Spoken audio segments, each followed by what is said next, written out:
সেন্ট্রাতে এই শাকটাকে দেখে নিজেকে আর কোনোভাবেই আমি সামলাতে পারলাম না। হুমড়ি খেয়ে পড়লাম শাকের উপরে যে এটাকে আমার নিতেই হবে। দেখি বলেন তো এটা কী শাক? হ্যাঁ, একেবারে আপনারা বুঝতে পেরেছেন। এটা হচ্ছে কলমি শাক। My goodness! দীর্ঘ ৬ মাস পরে আমি মনে হয় কলমি শাককে দেখলাম এবং খাওয়ার স্বাদটা অনুভব করলাম। কি যে সুন্দর এটার কালার! সেদ্ধ করার পরেও কেমন গ্রিন, গ্রিন হয়ে আছে। আমি বরাবরই অনেক সবজি খেতে পছন্দ করি, সেটা যেকোনো সবজি হোক না কেন। তবে তার মধ্যে শাক পাতাটা আমার সবচাইতে বেশি পছন্দ, সেটা যেকোনো শাক হোক না কেন। আর বিশেষ করে যেগুলো এরকম একটু বাগার দিয়ে শাক খাওয়া হয়, যেমন লাল শাক, এরকম কি বলে কলমি শাক, তারপরে আরও যে শাকগুলো আছে যে বাগার দিয়ে খাওয়া হয়, সেটা যে এত মজা লাগে যা বলার মতো না। উফ!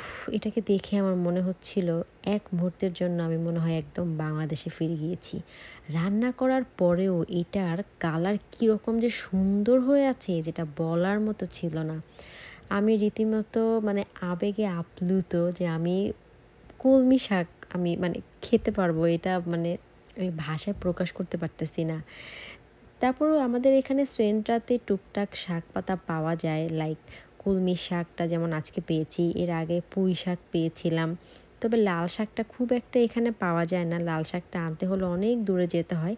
বাট যতটুকুই কাছাকাছি পাই না কেন এত ভালো লাগে এবং তৃপ্তি করে আজকে কয়টা ভাত একদম পেট ভরে মনে হয় আমি খেতে পারছি।